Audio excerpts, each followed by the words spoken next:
You know, guys, in 20 years of doing this, I have repeatedly said to anyone that would care to listen, and I'm sure that number is dwindling over the years, but the bottom line is this. The three biggest factors that you have to consider when handicapping: the letdown, the look ahead, and the sandwich game. And guys, in college football, that is oh so important. No need to look any further than what's happened the past couple of nights. Did I not warn you on Monday and on Thursday's video report that you had to be leery of laying the 7 points with the Kansas City Chiefs team that was coming off a huge road home win against Seattle and was going to host Denver for perhaps the AFC West lead at stake next week when they went to the Raiders on Thursday night? And you see the Chiefs laid the egg in that one. How about yesterday when I give you a free pick on Utah State? Now, statistically, San Jose State, a 14.5-point dog, looked great on paper, especially with the Spartans' defense, which had been excelling all season long. But did I not tell you that San Jose State, the week prior, just absolutely got walloped at home against Hawaii, a team that had lost 17 straight road games? Hawaii managed to shut them out, even though San Jose State had over 400 some yards in total offense because they went 0 for 5 in the red zone. And that loss consequently extinguished any hopes of making the College Bowl postseason. So they had nothing to play for. And that was their home finale. And they found themselves in Logan, Utah last night against a revved-up Utah State team. And the Aggies rolled 41-7. Well, guys, take a look at today's card. There are a number of games where you will find similar scenarios. Do you find it funny that Purdue, a team that has lost 4 in a row, is suddenly a 1-point favorite at home today in their finale in West Lafayette against a Northwestern team that's coming off that huge overtime comeback win at Notre Dame? Well, you shouldn't find it interesting because it's exactly what the odds makers are playing it for. Because look at this game. Northwestern, not a very good team either. They come off that huge win in South Bend. Yeah, they keep their slim playoff hopes alive, or postseason hopes alive. But isn't this the type of game then ultimately on a Sunday morning you wake up and you go, damn, I didn't see that coming? Maybe Purdue is that team today. How about Florida State and Boston College? Now, Florida State is a team that has struggled all season long to go ahead and manage to cover any type of point spread, let alone a monstrous one like today against Boston College. And the Seminoles last week, listen, Jameis Winston pulled off his Magic Man act again, and he delivered the win in the comeback fashion at Miami of Florida. But do you feel that secure was still laying the points against a Florida State team here at home? Big deal. They're playing in Tallahassee. Boston College has certainly pulled its share of upsets this season. FYI, remember USC in week number 3, I think it was? And then how about Miami of Florida? Crestfallen, heartbroken. Choose whatever word you want. But that has to apply to this young, emotionally fragile Miami, Florida team after they coughed up the double-digit lead playing at home and granted their biggest game of the season against Florida State just a week ago today. And now you're asking Miami of Florida to go to Virginia to cover the 6 points against a Cavaliers team that has played well here at home this season in Charlottesville? I don't think so. That doesn't mean I'm going to jump on Virginia. But again, these are games that I think you got to listen to that little voice whispering in your ear that these are red flag games. You either stay away or you consider the other side. And this plays into my suspension of disbelief. If it's too good to be true, sometimes it is. But it's so hard as gamblers, that suspension of disbelief to say, oh, maybe Purdue is to play. Oh, maybe Virginia is to play. Here's another one, Marshall and UAB. I gave you Marshall, I believe, last Saturday as a free selection, and they rolled at home in a double-digit rout of Rice. Well, listen, they should easily cover the 20-21-point spread today at UAB, but that was a big game for them against Rice, a team that was on a red-hot roll. And remember, Marshall was still stinging from the fact that in the 2012 Conference USA Championship game, they got hammered by the Owls. Well, they returned the favor last week. Now, it is true, Marshall has to accumulate those style points, so finally they get a little consideration from the postseason bowl playoff selection committee.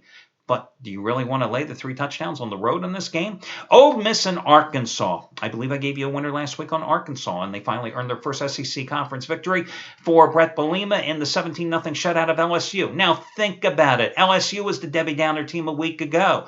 Yes, Les Miles, a Debbie Downer team.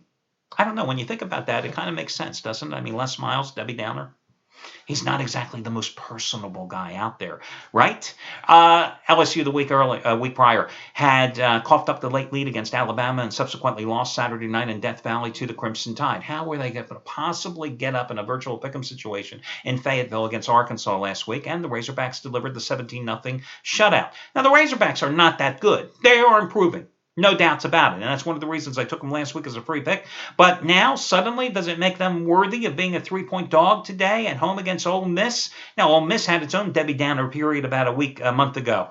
But the Rebels seem like they have finally righted the ship, so I think that's a game that you have to be a little leery of. Another one, Cincinnati, last Thursday night. Back and forth game, came back, rallied, and took the win late against East Carolina. Now, they've had a couple extra days to prep for this game and visit at UConn, and they've won 4 in a row.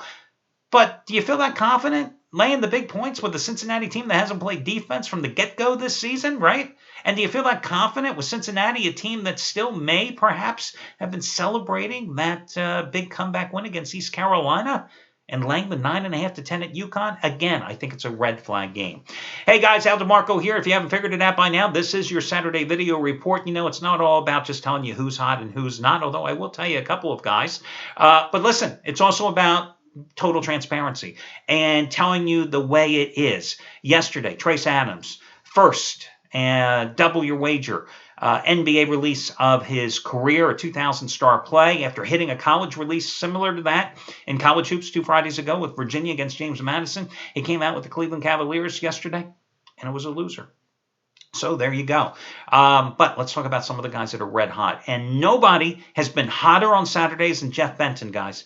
Jeff Benton, the past 4 Saturdays, has had 4 consecutive 200-dime releases, the biggest of his career in college football, and he is a charter member of the site over 11 and a half years running, and he's hit all 4 from Texas, crushing Oklahoma State. I think it was 26-7 in Stillwater last week. The week before, Georgia Tech beating up NC State and Raleigh by 33 points. Then it was Duke outright at Pittsburgh in overtime, and Rice taking care of business against North Texas. You got all 4 of those 200-dime plays for at least half price off, and today he's upping the ante as he goes for winning day number 22 out of 31. This is a guy who has made $10 bettors over $23,000 on all sports combined since April. Today, first ever 250-dime college lock of his career, his SEC game of the year. Ole Miss and Arkansas. Half price play of the day. Yes, you get it for half price.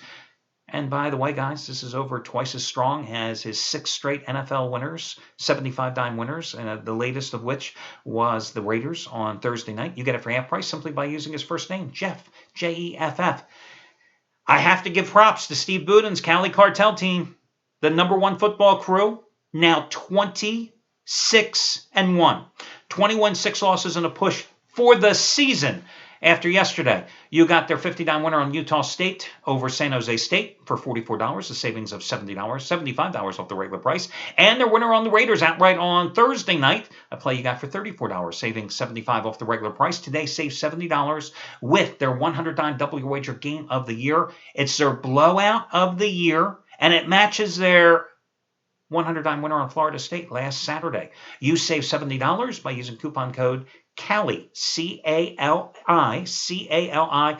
Oh, by the way, since 2 Saturdays ago, they've only won 8 out of 9 overall.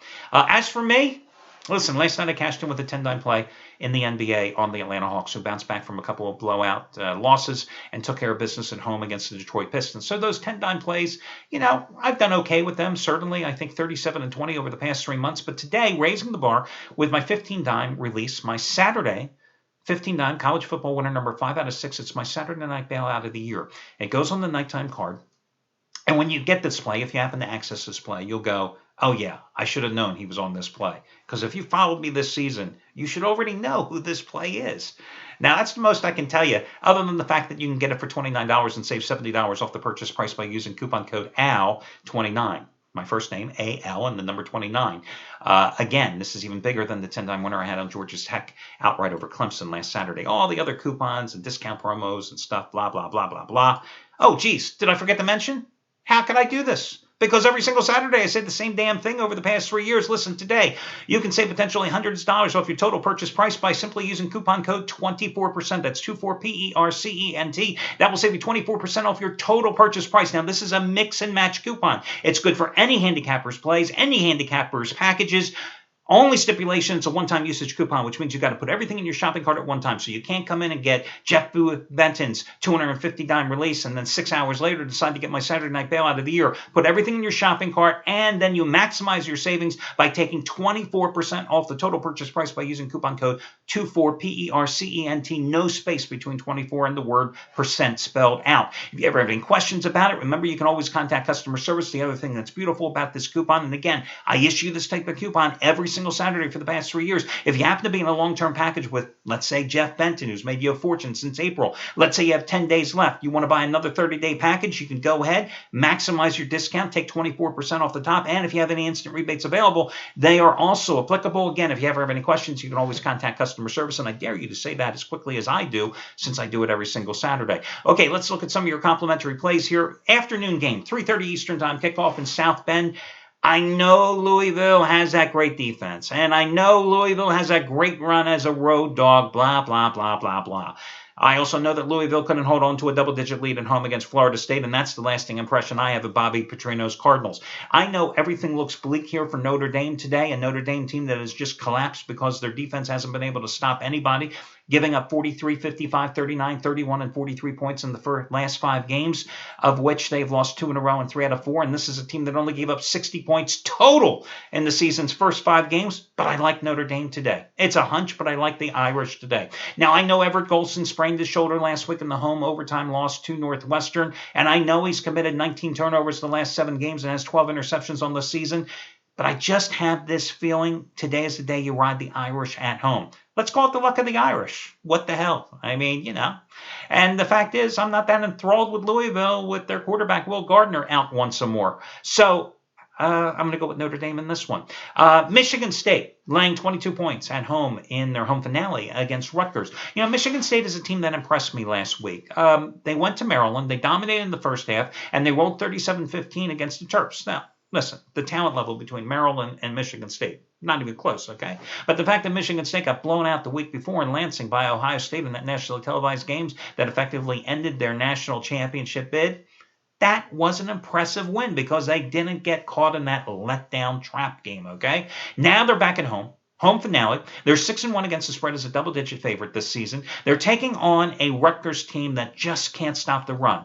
Rutgers undersized front 7, and they can't stop the run. They have allowed 6.7 yards per carry to opposing running backs in the past 4 weeks. Hell, Indiana's Tevin Coleman last week ran for 370 yards against the Scarlet Knights defense. And today, Michigan State should do the same with Jeremy Langford, who has topped the 100-yard rushing barrier in 14 consecutive conference outings. You got a big, strong offensive line for Michigan State that's going to blow open some big holes and create the running room for Langford against that undersized Rutgers front. And you've got a Michigan defense that has forced 28 turnovers already this season. That's number 2 in the nation, taking on a Rutgers quarterback, Gary Nober, who is turnover prone. Remember that 5-turnover performance he had in Rutgers' first loss of the season at home against Penn State. So lay the double digits with Michigan State as they improved to 7-1, laying the big chalk this season. Your final play is another team that's looking to rebound. It's Arizona State, laying the 15.5 in Tempe. Today it's Washington State. Of course, the Sun Devils have moved up to number 6 in the playoff committee poll.